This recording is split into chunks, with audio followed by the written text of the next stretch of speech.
আসসালামু আলাইকুম। প্রতিদিনের মতো আজকে একটি নতুন ভিডিও নিয়ে চলে আসলাম। আশা করি সবাই ভালো আছেন। আলহামদুলিল্লাহ আমরাও ভালো আছি। তো এই যে আনাজ বাবু সকালবেলায় খেলতেছিল। এখন বাজে দুপুর। তো আজকে দুপুর থেকে ভিডিওটি স্টার্ট করলাম। বাহিরে প্রচণ্ড রোদ উঠছে। তো এই তো একদিন রোদ উঠে আর একদিন রোদ উঠে না। এরকমই চলতেছে সব কিছু। তো বিছানা সব গুছায় দিছি আর আনাজকে এখানে খেলনা নামাই দিছি। ওইখানে খেলতেছে যে ওর জুতা নিয়েও খেলতেছে। তো এখানে বসে বসে ও খেলতে থাকুক। আমি সবজি টবজি সব কেটে নিছি।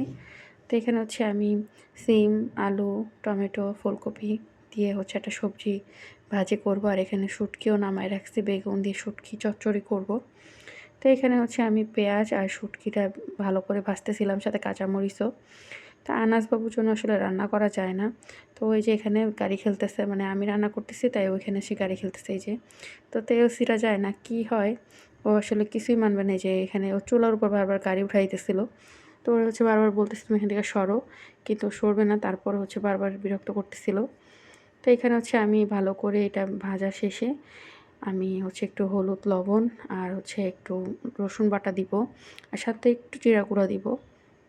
ভালো করে মশলাটা কষায় নিয়ে তারপর পানি দিয়ে দিব। তো একটু কষানোর পরে আমি বেগুনগুলো দিয়ে দিব।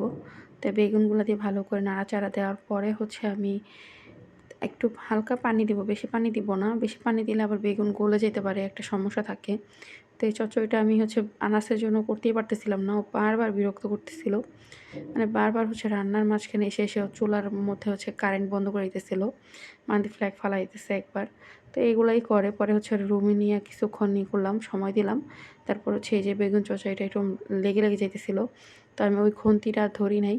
তো আমি নতুন একটা খুন্তি নামাই নিচ্ছি, কারণ ওইটাতে আইঠা হাতে ধরছিলাম। তো পরে এই যে এখন এই খুন্তিটা সরায় রাখবো।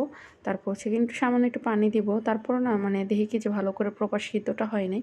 একটু পানি দিলে হয়তো ভালো করে সিদ্ধটা হইতো। তো আসলে আমি বুঝতেছিলাম না যে সিদ্ধ হয়েছে কি না। তো পরে আমি উঠাই ফেলছি। তো এখানে আমি মানে ফুলকপি আর সিম, তারপর আলু টালু দিয়ে সবজিটা রান্না করব। তো এটা দিয়ে দিচ্ছি চুলায়। তো এটা একটু সিদ্ধ হয়ে নিছে। এটা নিজেদেরই যে পানি ছিল সেই পানিতেই সিদ্ধ হয়েছে, আমি একটু পানিও দিই নাই। তো এই যে ভাজিটা হয়ে যাওয়ার পরে আমি এখানে ধনিয়া পাতা দিয়ে নামায় ফেলবো। তো ভালো করে ভাজা ভাজা করতেছিলাম। তো ভাজা ভাজা শেষ হলে নামায় ফেলবো। তো এখন একটু ধনিয়া পাতা দিব।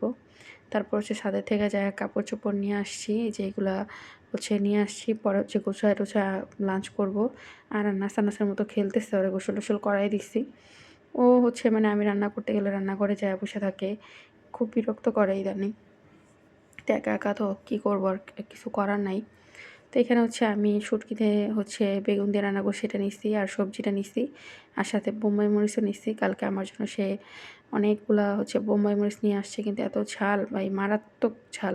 সাথে লেবুও নিচ্ছি। তো পরে একটু চা খাইলাম সন্ধ্যায়। চা খাইতে খাইতে পরে একটু ছোলা রান্না করলাম। যদি সে বাসায় আসে আগে আগে, তাহলে একটু ছোলা নাস্তা হিসেবে খাইতে পারবে। কিন্তু সে তো প্রতিদিনই এখন দেরি করে আসে। তো যাই হোক, এখানে আমি সন্ধ্যায় একটু মশলা করে নিছি। তো একসাথে পেঁয়াজ আর জিরা আর টমেটো ভালো করে মিক্স করে নিছি। তো এটা আমি ইদানিং মশলার সাথে ইউজ করি। কাঁচা টমেটোটা তরকারির সাথে দিলে খুবই লাগে, মানে গলতে চায় না, তাই মিক্স করে নিই। তো এখানে আমার ছোলাটা ভালো করে নাড়াচাড়া দিতেছিলাম, একটু পানিও দিছিলাম। তো ছোলা বোনা প্রায় হয়ে গেছে। তো আমি এখানে শসার সালাদ করে নেব। তো ছোলা বোনা হয়ে গেলে শসা দিয়েই খাবো।